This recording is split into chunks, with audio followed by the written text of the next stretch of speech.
Good evening. My name is Frank Gaffney. I'm the Vice Chairman of the Committee on the Present Danger, China. We are coming to you tonight from Old Town Alexandria in the great Commonwealth of Virginia. We are here to talk about the present and growing danger posed by Communist China under the rule of the Chinese Communist Party. We are a group of national security practitioners and subject matter experts, business leaders, individuals who are advocates for religious freedom and human rights, and together have a rather extraordinary set of skills that we believe have the potential to replicate in our time a very important effort mounted by a similarly named group in the mid-1970s. One of its members was Ronald Reagan, and that time's Committee on the Present Danger helped the then former governor of California articulate and socialize and ultimately secure popular support for an alternative strategy to what might be called today engagement with the existential threat to freedom of the time, namely the Soviet Union. It was at that moment called détente. And the policy of détente that was pursued by successive presidents of both parties had not materially helped end the threat from the Soviet Union. In fact, arguably, it simply compounded it by helping prop up the regime and underwrite its malevolent behavior. President Reagan, as he ultimately became, had a different vision. He thought it needed to be clear to the American people that détente was actually unproductive at best and at worst was definitely compounding that time's danger. And with the help of the Committee on the Present Danger, he defined a strategy that came to be called peace through strength. Effectively, it amounted to rollback of the Soviet Union when the president received a mandate to implement that strategy and then recruited some 31 members of the Committee on the Present Danger to join him in executing that strategy, which they did, to historic effect. Informed by that experience, inspired by it, and very much believing that something like it is needed today, our Committee on the Present Danger, China, has come together in order to hope and help the next commander-in-chief, for whom Communist China will be job one, make no mistake about it, whether it's in the national security arena, whether it's in the economic one, or perhaps those two and the public health space. What the Chinese Communist Party has been doing is going to be the preoccupation of the occupant of the White House in 2021 and beyond. We think it's important for the American people to know what that next commander-in-chief thinks about China, whether he or she recognizes the threat that it poses to us today and will in the future, whether they have a plan, most importantly, for dealing with that threat in an effective way. And we need to know that now. So we've come together, my colleagues and I, here tonight, in the 7th of what we call our 2020 Policy Battlespace Threat Briefings of the Committee on the Present Danger, China, designed to do two things. One is to inform the electorate in early states in which the voting has been taking place or is going to shortly. So far, we've been in Iowa, New Hampshire, Nevada, South Carolina, Texas, just today, in Maryland, and now in Virginia. For the hope and in the expectation that by helping frame the issues that need to be addressed in this election season, not in a partisan way, but it's a matter of policy, we can inform the electorate and engage those who would lead them in the presidency of the United States. So that's the first mission. The second is in each of the states in which we have conducted these briefings, we have undertaken to engage those in the state governments, executive branches and legislative branches, to think about and reckon with what has been noticed most recently by the Secretary of State, Mike Pompeo, to the governors of the 50 states. And that is that they are being targeted, both as individuals and as leaders of states in this country, by the Chinese Communist Party. And specifically, the Secretary of State warned that their states, specifically their public pension funds, were being tapped by the Chinese to underwrite some of the malevolent activities that we will be discussing here tonight. That is not desirable, needless to say. Indeed, it is increasingly reckless and irresponsible. So our second mission is to try to help encourage corrective action with respect to investing in and otherwise aiding and abetting Chinese companies, including some that are doing very malevolent things. For example, building fortified islands in the South China Sea for the purpose of controlling that vital waterway, the $1 trillion worth of trade that goes through those seas and over them. Or proliferating weapons of mass destruction, for which some of these companies have been sanctioned. Or building the kind of capabilities that we'll be talking about tonight in terms of advanced techniques for repressing the people of China, something called the social credit system now. Or even, in some cases, Chinese corporations that are building military weaponry with which to kill Americans, our men and women in uniform, and perhaps the rest of us. For these reasons, we think it is ill-advised in the extreme for the U.S. capital markets, institutional investors, like pension funds, individuals, to be underwriting these sorts of Chinese companies and the Chinese Communist Party more generally. So that's our mission. We hope to have a comparable effect in the great choices that are going to be made this year, as did the predecessor to our present program 40-odd years ago. We are doing it with the benefit of some extraordinary men and women, two of whom are here with me. I will introduce them in turn as they come up to speak. The first is Colonel John Mills.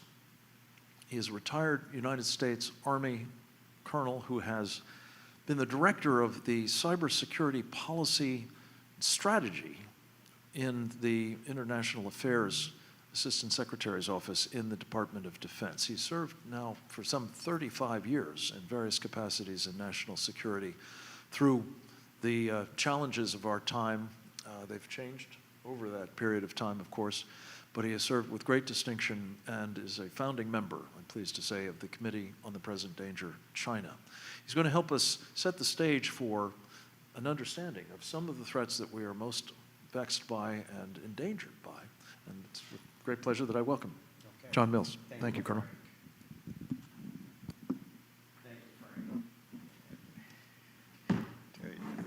That's right. We can do this. Okay. Welcome everybody. Thank you for being here tonight, and everybody out there watching here. Frank and Sean, it's an honor to work with both of you here. So when I first found out about this committee, it really I knew about the previous committee, and this was clearly something that was going to be compelling and impactful. So it was something I was very interested in, and it was an honor to be part of this here as we stood this up here. So some of the things I'm going to talk about are related to what's known as the Belt and Road Initiative here. Most Americans probably haven't heard of it, frankly. In many ways, it's targeted a number of other countries and areas here. but it's actually also had an impact and influence right here in the United States here, and we'll get to that here. So it's just not foreign countries that have felt the Belt and Road Initiative. And what is the Belt and Road Initiative? It is really a massive influence operation here on a massive scale to assert the People's Republic of China and the Communist Party agenda and strategic objectives. They are all about agenda and strategic objectives here.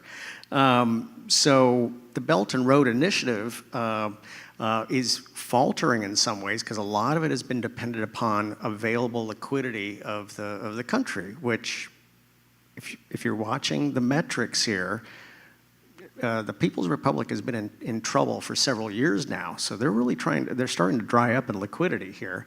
But their primary tool has been essentially what we would call here in the United States is payday loans. Just very egregious loans under very egregious terms and conditions. But when those are offered to vulnerable countries, countries will just lunge at these opportunities here and just ignore the balloon payments and the debt that's due. And the PRC are very aggressive in exercising those terms and conditions, and there's been several examples of that. So this Belt and Road Initiative, more Americans need to become familiar with that here and understand what's going on here. One of the first times I even stumbled across it or understood it was really in roughly 2010. We were still kind of focused on the war on terror. We had transitioned to a new administration, but this topic came up. It wasn't exactly in my job jar at the Office of Secretary of Defense, but it was the Lodges Field in the Azores. Okay, well, what is that, and who cares, and what does that have to do with anything? Well, when the Gates memo, that was the efficiencies memo of 2010, when we started a dramatic downsizing of a U.S. national security spend, one of the first things everybody does in the services is savage and cut their O&M spending, which means shutting down bases. And everybody's going, Lodges Field, great during the Second World War, incredible, important to shut down the Nazi submarine threat, very important during the Cold War as a Strategic Air Command forward operating base for tankers and bombers, incredibly important when the president flew tanks and armored vehicles to Israel in 1972, couldn't have done it without Lodges Field.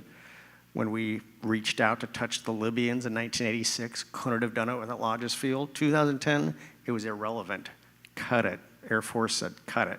We got to save O&M costs. Well, guess who the first country that stepped in and talked to Portugal was?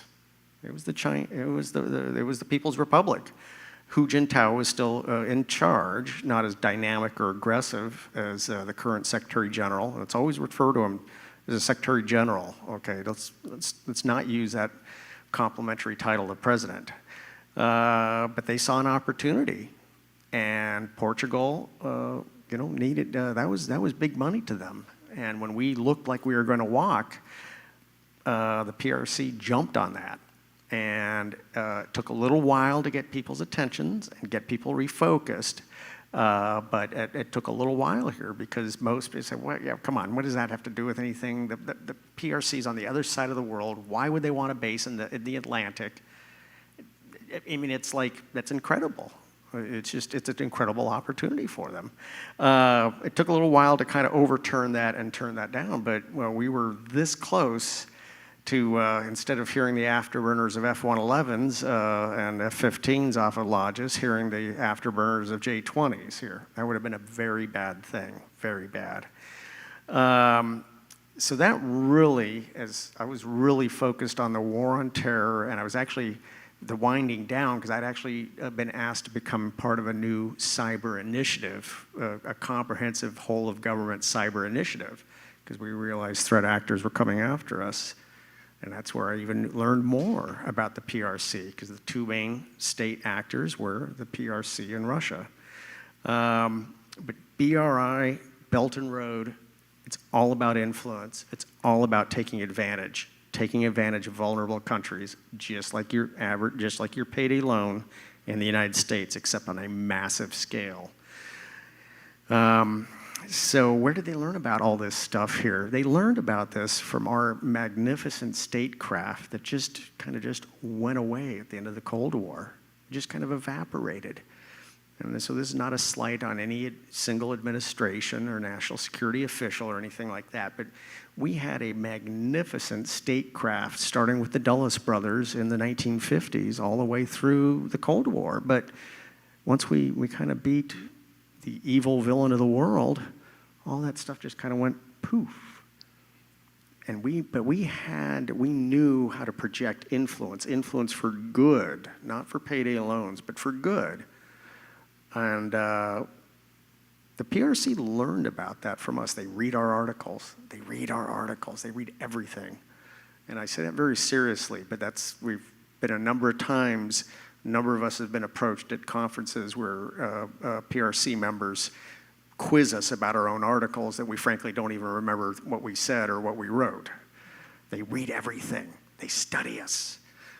I had an article in 2014, Whatever Happened to the Front Company, that talked about the magical statecraft we used to exercise and project. And it's been read. It's been read a lot, along with many other things. Just one more other thing. I can keep going for a while, Frank, however long you'd like me to go here. Okay. Yeah.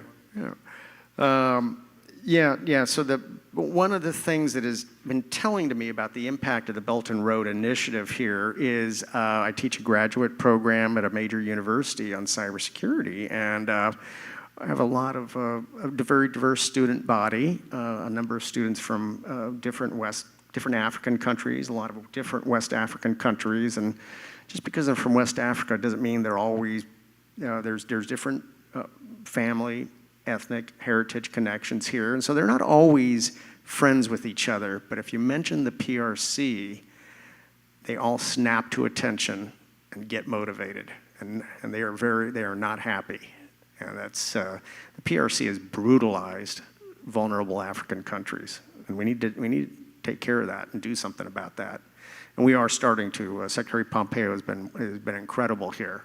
But we need to really up our game, up our velocity, up our capacity on these things here.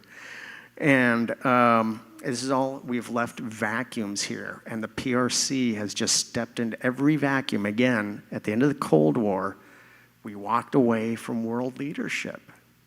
We're just going to kind of, and again, it's not a slight against any administration, but there was just essentially this evaporation of American statecraft. And it just hasn't returned. It hasn't returned in the capacity on the scale that it used to be practiced. It was very sophisticated. There is something called DIME, diplomatic, information, military, economic, and you can expand it to include finance, intelligence, law enforcement.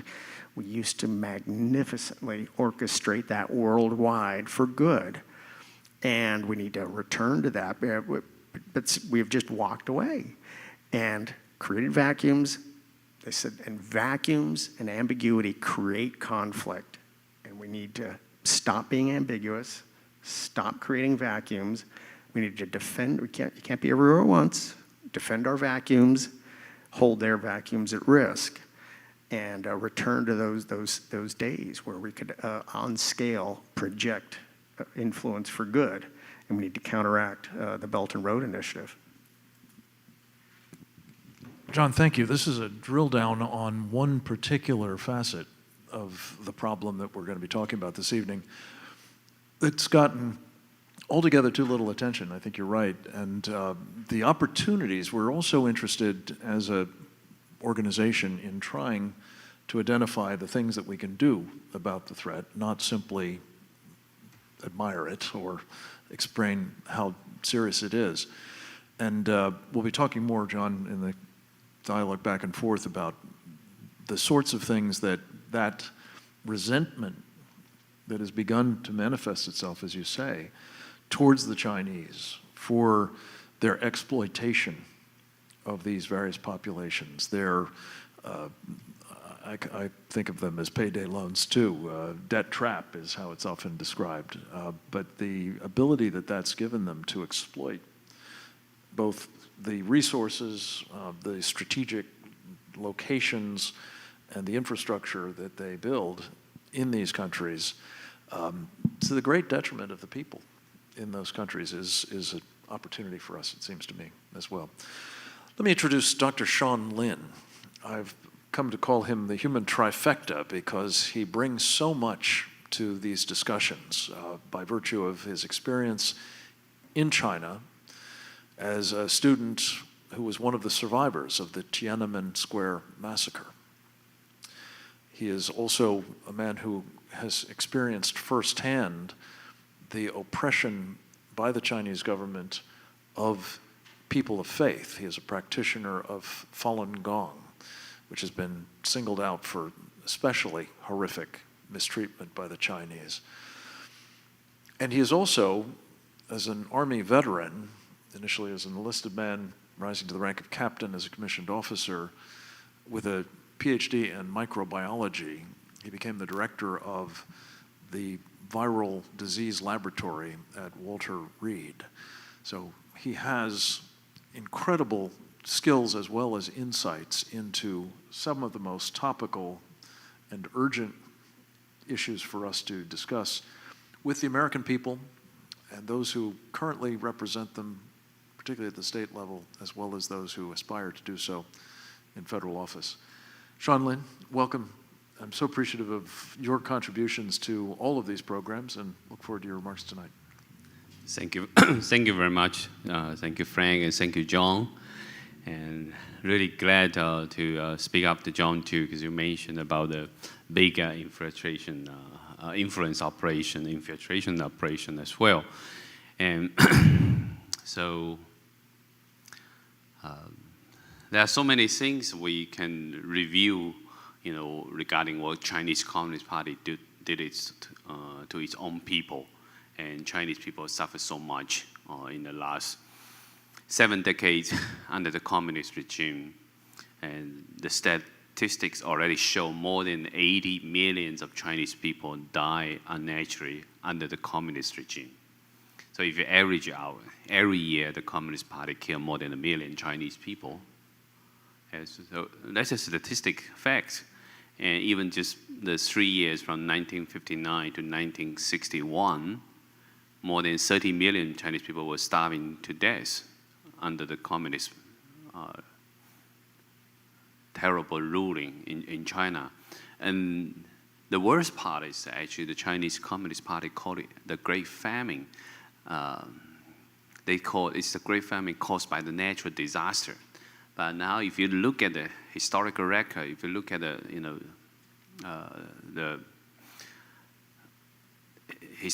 historical records from so many different provinces in China, you realize there's no natural disaster, there's no huge snow or no tornado or any of these major farming. The natural factor is not existing there. It's just because the Communist Party launched a great leap forward movement, and they push the local people to, they call it compete and catch up with the United States and United Kingdom. So many of the local Communist Party leaders, they have to brag about how much agricultural product they produce in their farmlands. And they can brag about it. They say we can produce more than 10,000 kilograms of agricultural product from my 1 acre of lands, even though scientifically it's not impossible. But the problem is that when you brag so much about it, then you have to submit a lot of the food to the central government. So the local leaders forcing the villagers give out all their own storage of all the foods. So many farmers left empty in their hands, no food storage, and they were forced to starve. And the local cadre covered up these lies, and they don't want these starving farmers to go outside the village to beg for food. They use the military to guard the village, do not allow the farmers to go out. So people were just forced to starve to death at home. And there are so much tragedies happening throughout China. And families, the parents eating their kids, all these kind of terrible things you never heard in the US, it happened in China, and in a wide scale. This is how Communist Party rule. They doesn't care about people's life. They lied about it, and they covered it up. Just like the Tiananmen Square massacre. Nowadays, the government still lie about it. They only talk about, in Tiananmen Square, we didn't kill anybody. This is a public lie. But if you look at the reports from Western media, you look at some of the data that the U.S. government have, and also VOA reports on this situation, people know that there are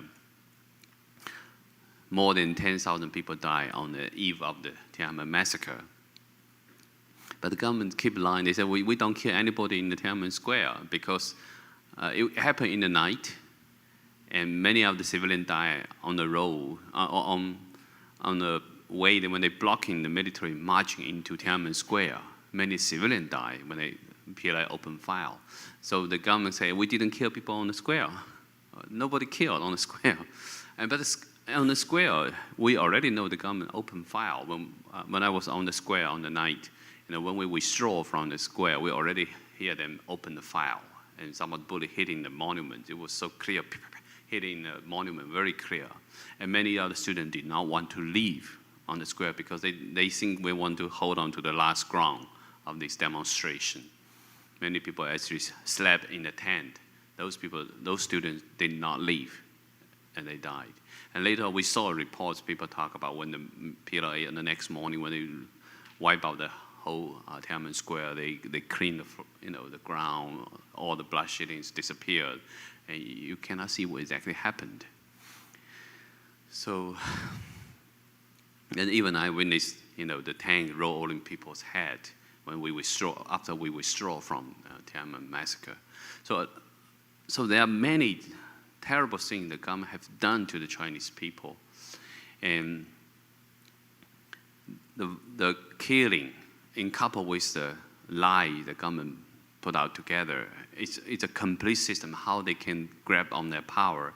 And there are so many times the Communist Party already on the brink of the collapse, but amazingly they have this great resistance to survival. They will find all kinds of ways to grab the powers. One day they were criticizing the United States. They were the enemy fighting the United States in the Korean War. They were mobilizing all the propaganda machine against the United States. And the next day when they see opportunity, when Nixon, Kissinger reach out their hands, they suddenly praise the United States. The United States is the best friend of the Chinese people. Because when U.S. had a relationship, recognized the PRC instead of Taiwan, they can tell the Chinese people, see, the Western world recognize us now. We did a good job. And that's how they survive. The Communist Party always lie. If you ever one time believe it, you will learn a very hard lesson from it. And just like the Belt Road Initiative you mentioned, so many countries believing the Chinese government helping us, building our infrastructures, give us these loans without conditions. Of course, there are corruption behind it, they know about it, but they feel this is a good wish, at least on the surface, right? But no, they are looking at your infrastructure. They want your port. They want to turn into a military base. There are always strategy behind it.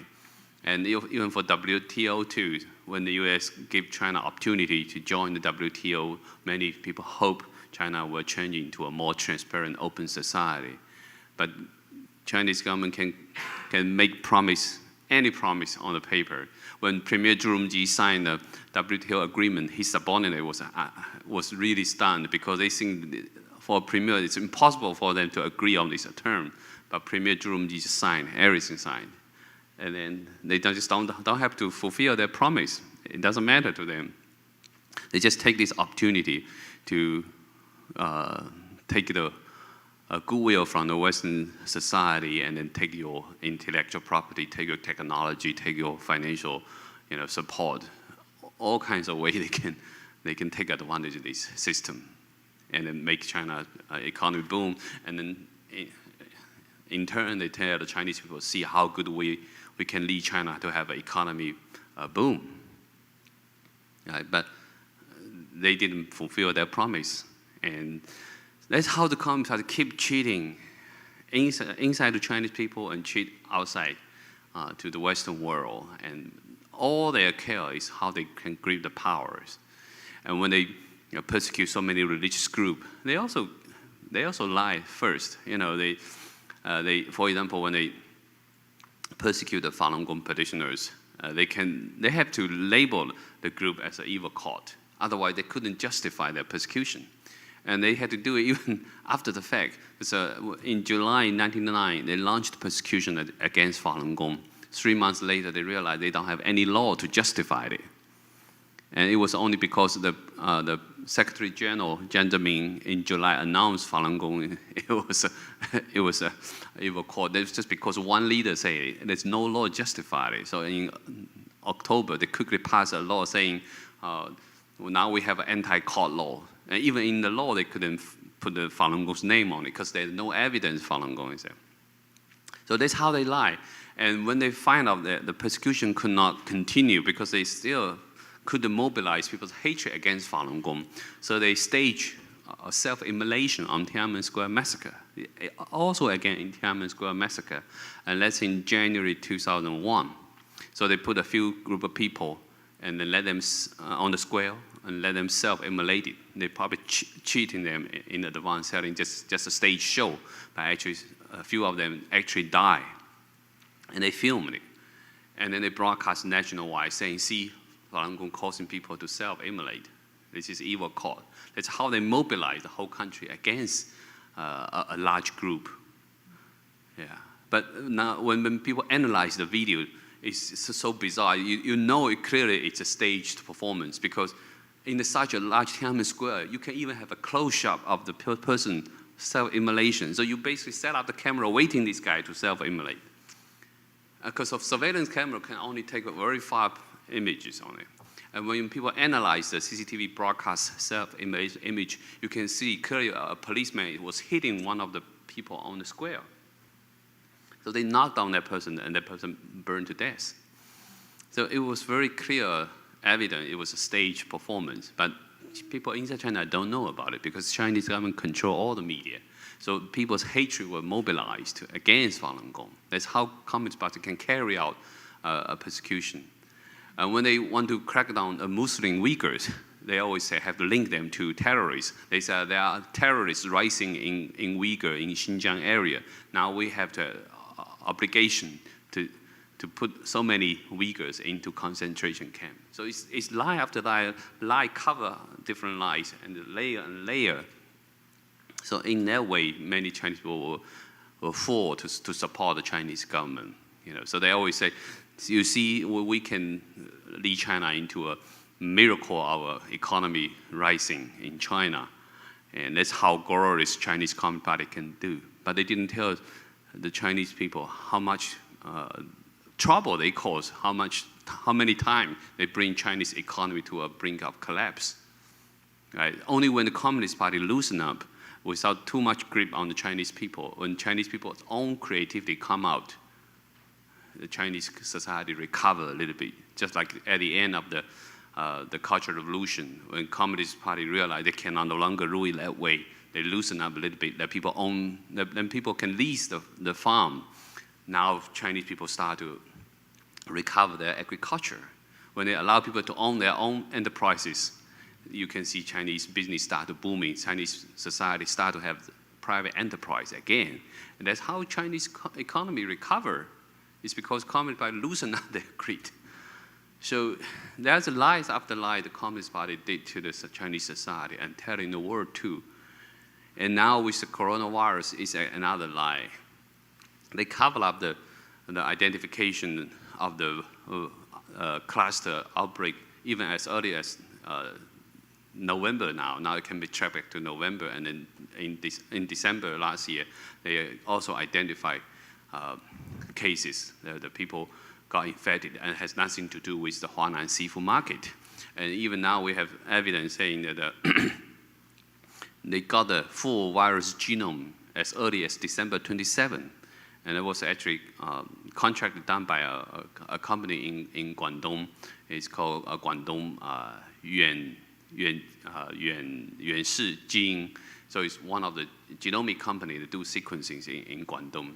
They got a full genome sequence already on December 27, and the company brought the sequence information to Hubei province, to Wuhan, to telling them, we already identified new virus, all these things. But the local authority decided to cover it up. They even ordered them to destroy the samples, totally cover it up. And at the same time, they try to quench the concerns from the internet too. That's how Dr. Li Wenliang and 7 other his fellow doctors got brought into the police station, interrogated and forced them to silence. Even though they clearly tell the local authority that we clearly know there are SARS-related outbreak because the testing keeps showing positive for SARS.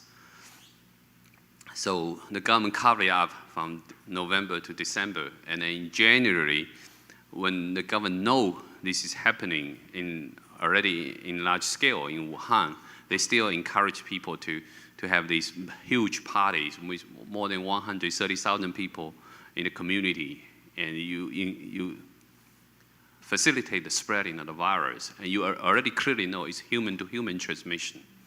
And when the central government sending an expert team down to Wuhan, the second group come down there, the local authority also gather together, find a way to cover up the situation, cheating the central medical expert as well. They find different way to cover it up. So that's how it got further spread out in Wuhan.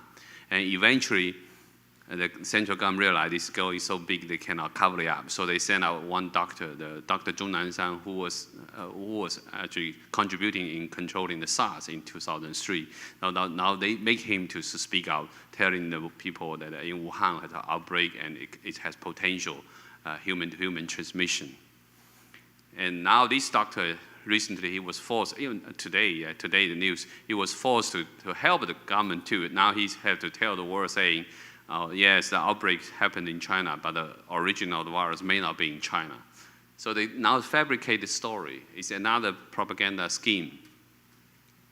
And so they want to tell the Chinese people, even though we use draconian measure, even though we put so many people in hard quarantine situations, even though there are so many people cannot get medical treatment and die, because of lack of treatment or cross-infection in their family. So many family after family, whole family die in this process. But they can still tell the Chinese people, see, we are the country that can have the courage to use this draconian measure to lock down a whole big city with more than 15 million people. And we are the courageous government. And you see other countries still have outbreak now, they cannot control it either. So we are the one doing better for the Chinese people.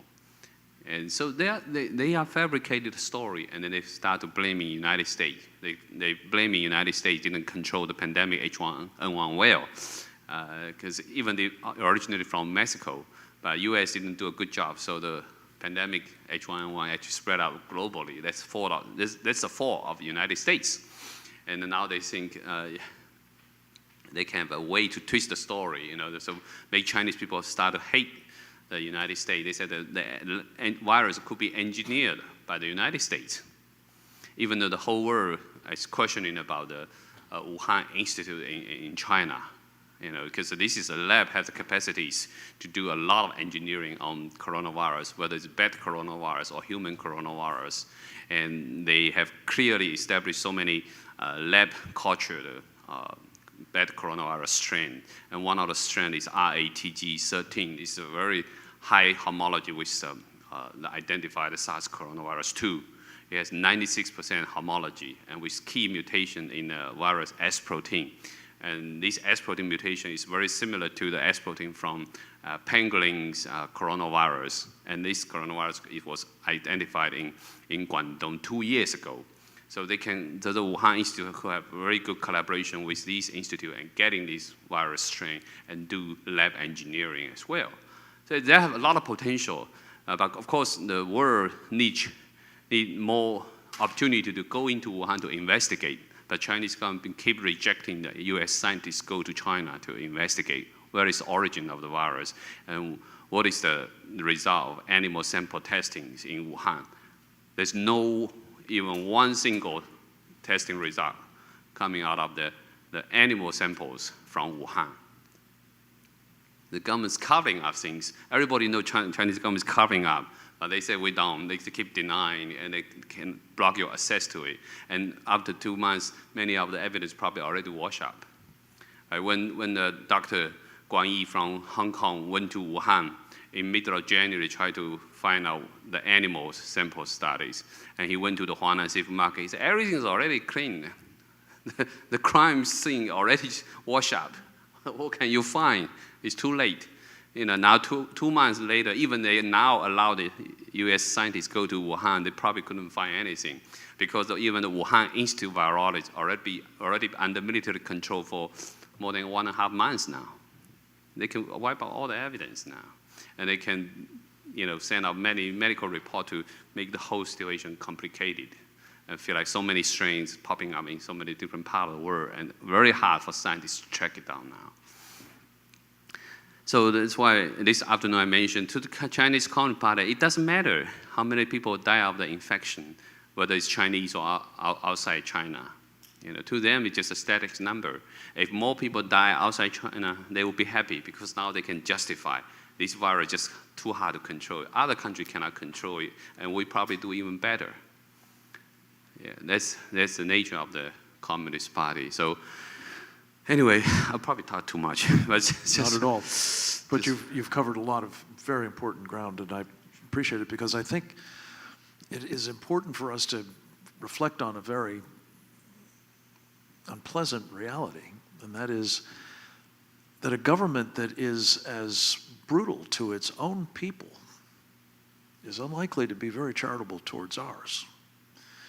And we sort of take it for granted that, we'll all be treated in a sort of civilized way by other nations. This is an object lesson, and you've given us several different examples of it, Sean Lin. I'd like to just have a bit of a conversation with you guys about a couple of things that either we didn't touch on at all or we did, but it might behoove us to discuss a little bit further. You mentioned the Azores as an example, John. The purposes for which these acquisitions, shall we say, these payday loan-driven debt trap productions, is it to acquire strategic real estate in choke points around the world that give them a material advantage if it comes to blows? Is it acquiring materials, raw materials, or minerals, or rare earth and others? Is it having an ability from these places to engage in things like espionage and, as you say, influence operations for sure? Is it some combination of all of those? Is this one big, giant chess or game of Go, maybe, that the Chinese are playing? And has it been going on for more than the past couple of years and we've just not been paying attention, or is it really ramping up now despite the liquidity challenges? Yeah, it's been going on for many years. This is a strategic plan. I never liked that concept of go, because that's always implies that they are so strategic we couldn't possibly understand their sophistication. In international affairs, there's a lot of winging it, okay? Because you just can't control things that happen. Coronavirus. So you have to, that's part of our strength, is our resilience and our ability to wing it, because we have adaptability. Plans. Adaptability. Yeah, the informal term is wing it. But we're good at that. But it's all of the above. And this is strategic, this is long-term. they have sat in awe. They watch us, and our ability to generate and project influence through all instruments of national power is awe-inspiring to them. And they're still not there on this. They're very awkward, oafish, unsophisticated, and this is where they very easily rub who should be strategic partners. And again, I always like to look at this from my long-term training. Special operations imperative number one is absolute number one priority is friendships and partnerships. Because you never know when you'll need a favor or they'll need a favor. That's special operations rule, always number one. They don't get that and they don't understand that. And they're not practicing it. And what they're doing to sort of exacerbate it too, as I understand it, is that they're bringing essentially all of the labor that is required for building ports or airfields or train networks or roadways from China. Lock, stock, and barrel. I mean, just down to the prostitutes, I'm told, even are imported.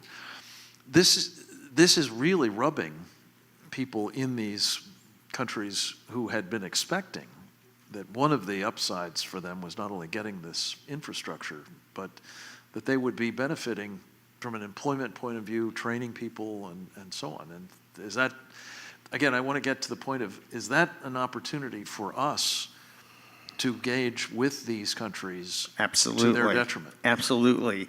It's not just vulnerable, weak countries. It's even countries that are doing well that are curious and wondering, where are the Americans? I will take Panama as an example. And Panama, we created the Panama Canal. It was a magnificent accomplishment. It took us 10 years to build the Panama Canal. It took us 20 years to build the new off-ramp from 395 to the Pentagon. We're going the wrong direction, these metrics here. Magnificent world accomplishment, and we just walked away from it. And if people are not aware of what's happened, the Panamanians have massively and beautifully expanded the Panama Canal. It is still, and even more so, one of the most critical points of commerce in the world. The Panamanians are doing wonderfully. It is the Singapore of the Americas, and their question is, what happened to the Americans? Did they just disintegrate? Did they evaporate? Did they disappear? So even a wealthy country, where are the Americans? Where are we?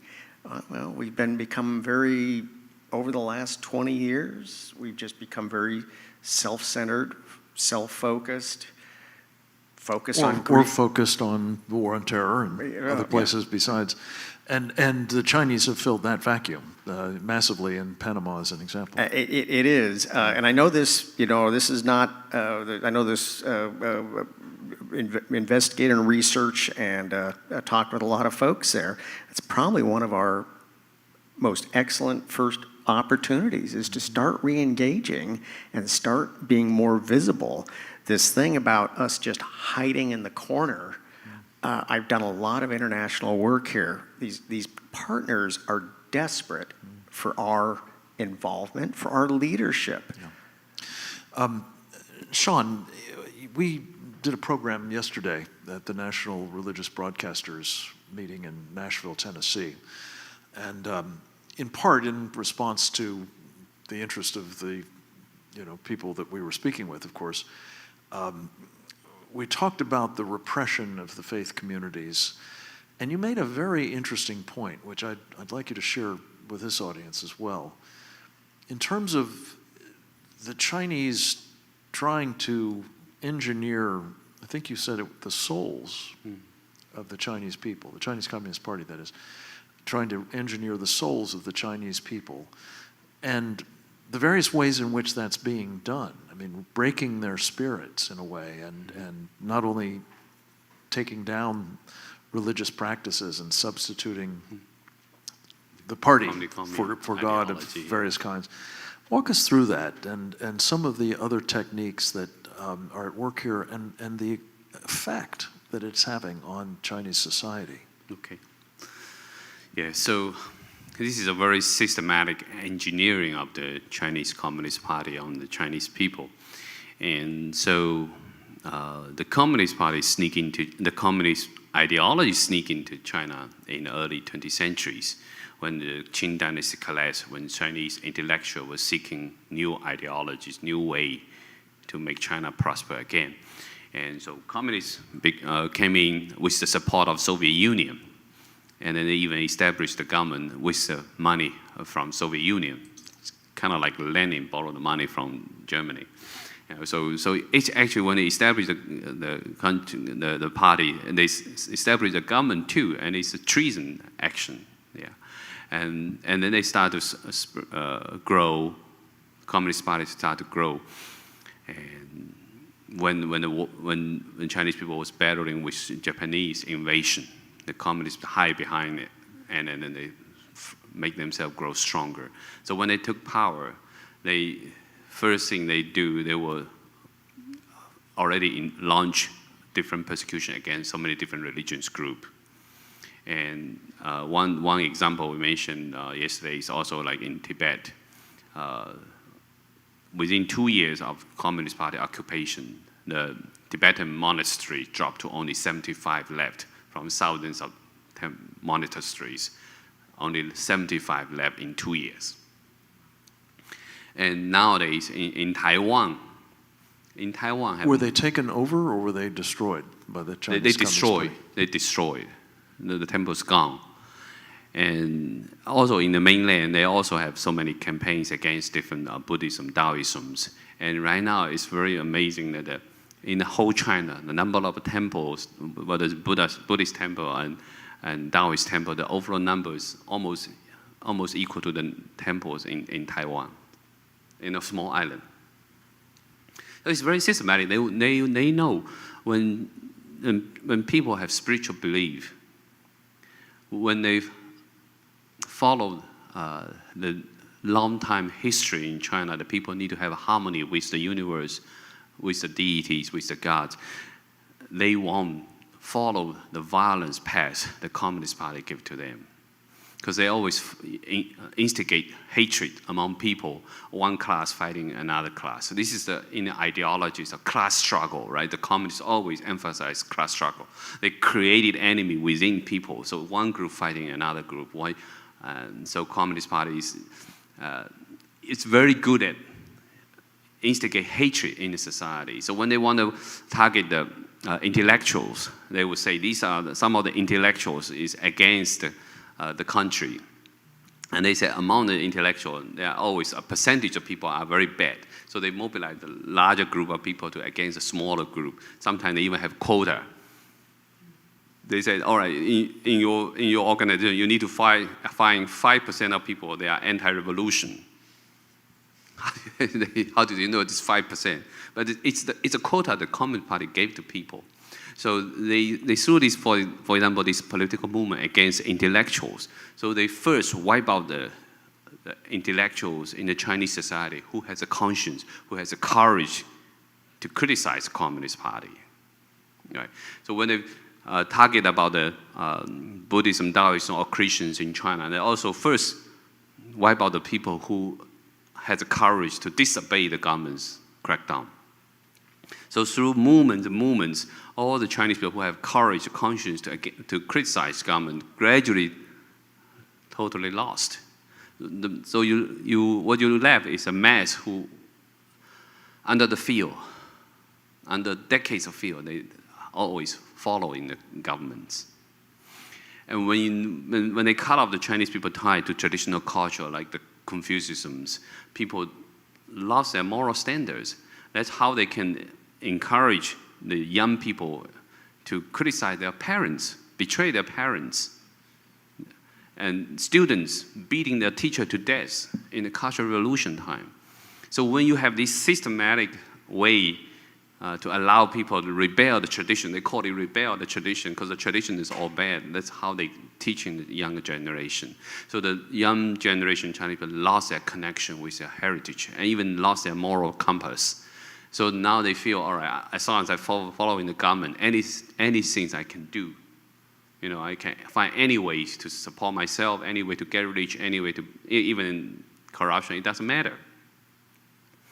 And that's why in China we it's kind of like joke, but it's a reality. They said if you line up every Communist Party member, if you execute every one of them for corruption, maybe you know, maybe misjudge one or few persons. But if you just execute one after another, you definitely miss a lot. Because everyone's corrupted because under their systems, everybody have to lie, everybody have to lost their moral compass in the Communist Party system. It's a huge diverse. And so in these systems, the corrupted Communist Party members actually has an advantage over people who have conscience. So in that way, when people in China gradually, not only the Communist Party member, the general folk gradually lost their spirituality, it becomes easy for Communist Party to tell them what to do. And that's why they also tell the Chinese teachers at different level of education, they always say the teacher are the engineer of people's soul. The teacher is not to help people understand the Tao. In traditional Confucius teaching and Taoist teaching, the teacher is the one who passing the Tao to the young next generation. But Communist Party, the teacher are the engineer. So the people are supposed to be the nut and bolts what Communist Party want. So you are a little part of their big machine. No matter where they put you, you need to work like a nut and bolt to support the machine operation. So you don't need to have your independent thinking. Right? So you don't need to have your own conscience too. You just need to follow the order. Right. And engage as accomplices in criminal behavior, among other things. Yeah. Let me just add something to what I said earlier about one of the unbelievable facets of this problem, which is the degree to which it's enabled by us. We've been seeing some debate here in Washington, the Washington Metroplex, as I guess it's called, over the fact that we're now watching, John and Sean, people like you facing the prospects that investments that have been made in your retirement through something called the Thrift Savings Plan for civilians as well as military personnel will be invested sometime this year in some of the Chinese companies that I was describing before. Never mind that these companies are not transparent, as I said, they're not disclosing their actual financial viability. There's no disclosure of material risk, let alone that they may be doing things as part of their business that are very dangerous for people precisely like those of you who've served in the uniform of the United States, and indeed the rest of us. But on top of it, what we've learned is that these investments are not necessarily remunerative. In fact, one of our colleagues, Chris Iacovella of the American Securities Association, recently wrote the SEC, the Securities and Exchange Commission, pointing out that these Chinese companies and others in Morgan Stanley indexes have actually been 37% less remunerative than has the Standard & Poor's 500 over the past 10 years. How does it make folks like you feel that these sorts of things are being done with your money? And would you extrapolate from your own personal insights into saying how other Americans might feel as well? Yeah, this is, there's one word for it, it's insanity. This is like during the pivotal years, 1942, instead of us rushing supplies to Great Britain, us floating a loan to the German regime. It makes absolutely no sense. But again, I think I put it in two buckets here. Lag time, strategic focus, and clarity. Lag time, we've talked about that. I've had a conversation with one of the board members from the TSP. That would be the thrift savings Yeah, plan, which is what we're talking about, the And retirement that's a system of the presidentially appointed board. The president does have influence over that board. There is a lag time, even with the experts. The PRC economy tanked 3 to 4 years ago, and yet there is still this unfounded, not fact-based view that it is a growth, because one of the basic comebacks, which is always, a board member will always say that, was fiduciary responsibility. Well, if that's the case, why are we flowing funds to an economy that tanked 3 to 4 years ago? This does not benefit the Chinese people, and we always, in our communication efforts, we always like to emphasize the Chinese people are our friends and allies. It is the Communist Party and the regime that is a danger and a threat. This does not benefit the people. The economy is tanked. The regime is desperate. They need liquidity. So lag time and focus. So even the board member was totally uninformed on current state of affairs. So lag time, focus, they're distracted.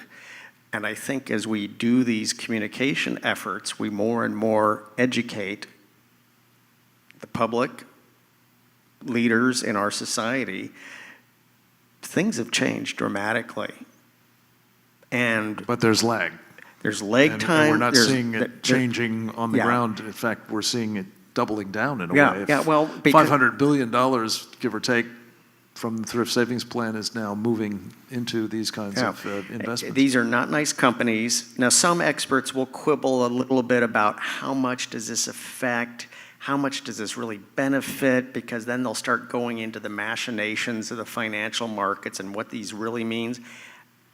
All of that in the end doesn't really matter. We are flowing funds to a thugocracy, and that is not right. And an enemy. Being put a They are. This is, they Let me ask abuse one their other people. question. Sean, to you. One of the guys who was a prime mover behind this flowing of capital is a fellow by the name of Larry Fink. I've come to think of him as Larry Year of the Rat Fink, as a matter of fact. But he has been a champion of this kind of investing, institutional investors and others, through things like the Morgan Stanley Capital International family of indexes. The interesting thing about this is that Larry Fink has been on record, notably at Davos just a few weeks ago, announcing that the management approach that he's taking and his company is taking is to give secondary importance to return on investment in favor of something called environment, social justice, and governance, ESG. I ask you, if a $1 trillion or so enterprise like BlackRock, which runs this portfolio, is giving priority above everything else, including the return on investment to the beneficiary, to ESG, how can it possibly be that they're also insisting that they invest in China, given its performance on the environment, on social justice, and on governance? Yeah, Is it's ironical. Is it the worst country in the world in terms of those categories? Yes, and actually the Chinese government will use the money to further build out the Orwellian-style surveillance state. And not only in the past few decades, Chinese government ruined the China's environment. This is also due to their ruining people's spirituality. Because in traditional his culture, people love to have the harmony with the nature, and the Chinese land is not like nowadays so much deserted lands, and people respect the land. Even we believe every land have their own deities. If you visit a mountain, you need to pay respect to the deity of the mountains. So there's no way you can wipe out the forest in so many lands. It's because community take up people's belief, and you can say for governments needed for political movements. You can take out these forests in order to do certain types of farming the government want you to do. So it's just like waves of destroy of the lands, and many of the rivers were heavily polluted, and so much overbuilt of the reservoirs, ruin the natural environments. Even coral reefs in the South China Sea devastated by devastated. their islands. Yeah, even the Yangtze River, people question about the huge dam or Yangtze River Dam because it's ruining the downstream biospheres in the area as well.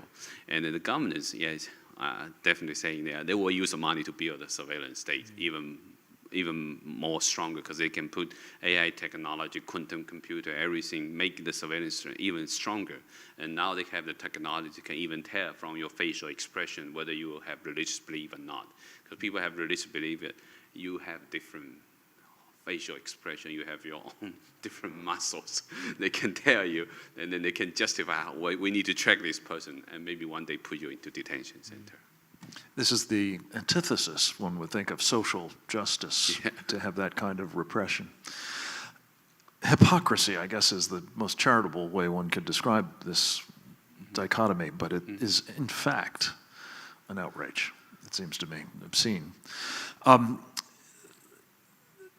One of the interesting things that we've been talking about with one of our other colleagues, Rosemary Gibson, and I'd just like to visit with you guys because it's kind of a microcosm of a much larger problem. And that is in a book called China RX that she published 2 years ago. Rosemary and her co-author identified as a huge vulnerability for this country the fact that we are dependent on China for, by some estimates, 80 or 90% of our medicines and other medical gear, gloves, masks, sanitary gowns, and the like. Her concern was twofold about this. One, that knowing the Chinese and how they conduct themselves, these products may be adulterated, which in the case of medicine can be fatal, or simply cut off. And I would invite you guys, you mentioned your concerns about the coronavirus, Sean, maybe you could start with this. The implications if the Chinese, in fact, now, as I understand it, have stopped supplying American companies with the medicines, penicillin, vitamin C, masks, and the like, because they are now focused on trying to use them for their own crisis management. What does that mean for the healthcare system of the United States, in your estimation? It's a problem that accumulated for such a long time, so it's hard to decoupling right now. So if the China political system decided to cut off the supply for some of the basic active ingredient for the generic medicines for U.S. market, of course it will be quite a heavy blow to the U.S. General public, because so many people need general medicines. Even some of the hospitals, you need heparins, but those anticoagulants, these kind of reagents also produced by China. So definitely will. Some of which have turned up, as I understand it, having rocket fuel in them, heparin specifically. Yeah. So they have this long-time strategy. So what kind of industry they want to take? When they talk about they want to boom up the biotechnologies, it's not just simple. They think this is a new frontier of technology in the future that we want to become leading countries, dominate this market. It's more than that. They already think about, all right, which other countries' resource we can take. How do we speed up the process? How can we quickly establish the goal in the project 2025 or 2035? They already lay out what they can do without, too much awareness by the public, right? So they have the plan on the surface. They also have plan undercovered. So most of people only know on the written paper you want what you want to do, But the worst part is that they always have their secret missions. How do they can take over the world? The Communist Party's aggression in controlling the whole world never end, never stop. So I think it's really dangerous. And it's absolutely clear that that is their purpose? I think overall, they even for the engineering, when they put in the quantum computer and AI is behind the search engine, influencing the social engineering, their ultimate goal is also changing the human race too. So that's why it's matching with the Communist Party overall ideology. They want to expand to control the whole world. So if people turn into something they can easily socially engineer, it's much easier for the Communist Party to take over the whole world. John, you have a background in cyber, among other things. How does the digital imperialism of the Chinese Communist Party factor into this ambition? 5G, fifth generation wireless systems as a prime example. This is controlling the network. It's controlling the data and network on a massive scale, exponentially even larger than what we've evolved. The last 10 years have been breathtaking in the growth of networking capabilities, and this is taking it to an exponentially even larger level. I'd like to say something real quick here about food and safety, health safety issues here. The first time I was in China was right after 9/11. That's a story in itself. Things were going on our way, Afghanistan. I was allowed to take a quick break, and we went to China. There was an expression, Chinese expression, that traces to the callousness and the psyche of the regime. At that time, there was a health crisis issue in China, and it was the use of formaldehyde in pickles that were sold. And our interpreter said there was an expression, not in our province. As long as it's not sold in our province, we don't care. But I think that traces to the callousness of the party. Who cares? Who cares about food product safety? Who cares about health safety? These are sacred foundations of our society here. In short, who cares about the people? Yeah, who cares about the people? And it is about a totalitarian regime that gets in their psyche. It's all about that psyche of an ascendancy. We are in an ascendancy. Bad things happen with totalitarian regimes who get that bug that they're in the ascendancy. But with IT, and this is where roughly 2007, we realized we had a massive issue with our cyber and IT capabilities, that although we were very good at using these project outward effects, we hadn't spent a whole lot of time thinking about somebody writing the rails back in and leveraging that against us. And who was doing that? It was primarily the PRC and the Russians. The PRC was using this as an avenue to exfiltrate value, intellectual property. You've heard about this over and over again. We're now experiencing the reaping of the whirlwind here, where we just for many years didn't care. And they have now just stolen so many things. It is just incredible the way they have manipulated U.S. companies, even down to the point of blocking when a U.S. company does a bid for a request for proposal of an American company, down to the case where they're blocking that bid. And then the company wonders why they never even won the bid. And then the other company says, well, we never received anything from you. Yes, the PRC was actively blocking. They are that involved down to that level. Fascinating. Yes. Let me just ask, and I want to close with an invitation to each of you to talk about specific things that you would recommend we be doing to address the particular concerns that you've described and others. To the extent that we have a major public policy choice to make here, I have to say I'm somewhat heartened by some of the polling that we've done with John McLaughlin recently, terrific pollster, president's pollster, as a matter of fact, sampling 1,000 American voters, likely voters. And one of the things that we found was that overwhelmingly, like stunningly sizable majorities, favored a robust policy towards China. And the more they learned about the sorts of things that we've been talking about this evening, the more that was the case. And even more impressive was the fact that that was true basically across all of the demographic subgroups that we were polling.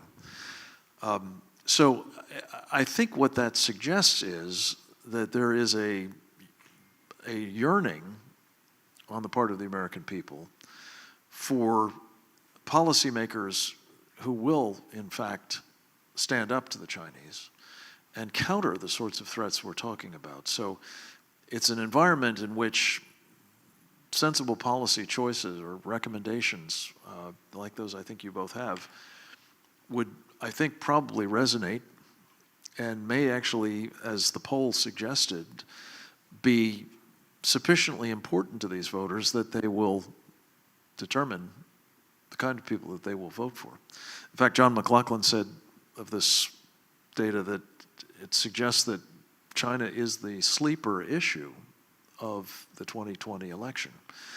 And again, going back to what I said at the beginning, this is not a political undertaking in the sense of trying to get some vote for some candidate, but rather to get a popular mandate to address this problem comprehensively and effectively. So Sean, let's start with you. Thoughts about specific things that the United States government or people, or both, could be usefully doing in an environment that, and by the way, I should have said this, that polling was done before a lot of the recent intensified concern about coronavirus. So I think it's only more the case that this sentiment is out there. What might be usefully done to respond to it and channel it in a corrective way? I think this related to one key issues in China is that many people's voice was so deeply suppressed, and Chinese people were desperate. And you see in this outbreak of coronavirus too. And we see people, there are videos online showing people in Wuhan at night. They yelling, right? They yell out. And in this high-rising apartment, everybody yelled out. And it was very saddening to watch those videos because you can see the desperate people have. And at the same time, they have to watch the government's propaganda day and night, even though they don't believe it, because they can see their family, their friends dying, and they still have to watching this video. So what kind of depression you will have? And so I think it's critical to that the true information get into China and let people have the way to bring their voice out. So in this way, the Communist Party will further lose its legitimacy inside China. So this is actually disintegrated the communism regime from inside. I think this is also very important and very strategic as well. And they also serve the fundamental issue is that even if we, for example, if we waging war or other tactics to win over PRC, but if the Chinese people are totally corrupted or totally being pulled down, depressed by the Communist Party, the country will suffer even more, right? And so that's why it's so important to quickly reach those Chinese people who now have the awakening. They want the freedom of speech. You know, they want their own spiritual belief. Now you see China have more than 100 million underground Christians now. Because in such a desperate environment, many people wake up, they want this, want the spirituality, they want the freedom of speech. But just government cover it up, and this kind of news hard to get out. But they try to find different ways to reach out. So if U.S. government, U.S. public can find a way to support internet gadget companies, a little tool company that can help Chinese people jump over the Great Firewall, I think this is really, really important. And I hope U.S. president can be like President Reagan and tear down this wall, right? So the president should say to tell China, tear down this great firewall. I think this is really, really, really critical, very, very important for the Chinese people. And it helped the whole world as well. Yeah, I think I want to emphasize this one. Thank you. John? Yeah, just a few quick things here. Just a passionate resurrection of statecraft. We need just a total reconstitution of our training, doctrine, and our diplomatic force. But this is statecraft, the full spectrum, and we need to get into the active mode of communicating outward, not passively sitting back and being spectators. We need to passionately get out there and lead. Make it short and simple. These other countries have done a lot of international relations. They desperately, they want us to be active, involved, and lead. It confuses them when we sit back and are passive. Okay, we are the greatest force for good this world has ever seen, a liberal democratic republic. We need to get out there and tell our story, influence. Next is this concept, and I think the president has done it very well. This is a very deep concept. Some have poo-pooed him for this, but this is very deep. Fair trade versus free trade. We have surrendered sovereignty. I went to college in the early 80s. I was lectured over and over again of international free trade. Well, it sounds like sounds good. You know, we want to get the most inexpensive product from wherever. That assumes compliance. That presumes goodness on all parties. Fair trade is the correct way, okay? Because we've surrendered sovereignty. We don't have anybody who makes medical supplies in this country anymore. How did that happen? We don't have anybody, 80% of our pharmaceuticals. How did this happen? So fair trade. Next one, clarity. Clarity, clarity. We cannot create vacuums. It is always better. If you look through world history, it's always better to be clear with them. If we're ambiguous, totalitarian regimes will always push. Always push. We must be clear, and part of that is also deterrence. We must rebuild military and other capabilities to generate. We need visible, demonstrative ability to deter. And also, the center of gravity, and Sean mentioned it, is really the Chinese citizens and the Chinese population. We must do whatever it takes to get information to them, to communicate with them. Very, very, I don't know how exactly historically accurate it was, but CNN, which at one time was kind of a different kind of station than it is now, the story of what happened when CNN came on in just a handful of hotels in Moscow. And first of all, the bellhops saw it, the desk clerks saw it. I go, hold on, did you see what they say? Did you hear what they just said? That's totally opposite what we hear on Pravda here. And that spread like wildfire. And that was a key influence. It wasn't intentional. It wasn't a grand strategy. Again, strategy is great. Planning is everything, but plans are nothing here. You got to be able to be flexible, adaptable. That took off like wildfire. So whatever it takes to support the populace of China. Yeah. Can I add one more thing quickly? Quickly? So, of course, now in the election year, people have debate about socialism, versus the free market. So you remind me this. I would say, whoever, promoting the socialism, come to China, and you see in the Chinese Communist Party chapter, it's very clearly say socialism is the primitive stage of the communisms. There's never be an experiment for them. It's just a way to communism. Never be an experiment maybe on the purpose of have the society getting better. And there's never experiment like that. It's always a part of the process, go to communism. If anybody promoting socialism in the United States, if it definitely hurts someone like me who come to US for freedom and democracy. And I would say, if you promote socialism, better go to China, live in Wuhan, lock you down for 2 weeks. And then you can sense, and then if you can hear at night in your apartment building, then you can sense what it is communism. Thank you, Sean. Many good ideas. I think I agree with them all. Let me just add 3 as well. Obviously, we have to stop underwriting the Chinese threat. This is an opportunity, it seems to me, especially at a moment when we also ought to start seriously disengaging from China in terms of the kind of dependencies that you both have talked about.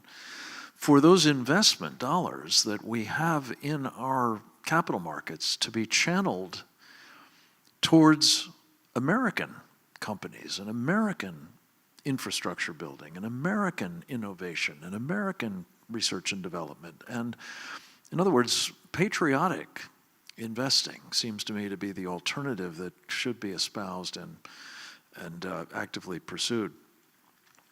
As I say, it is, you've used the word insane for us to be doing so many of these things and remedying them, especially when it comes to ensuring that we have self-sufficiency in vital finished products, raw materials, rare earth minerals, and so much more, especially in the medical space.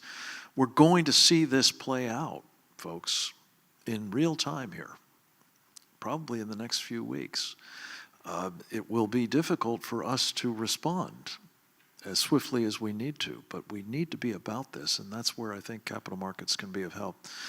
Finally, I would just add one other thing, and Sean, you alluded to it, I think both of you did. Part of statecraft, I guess, but partly it's counterintelligence, counter-influence operations, challenging and thwarting the propaganda efforts designed to subvert us, demoralize us, paralyze us. I mean, these are all terms I think you guys have used.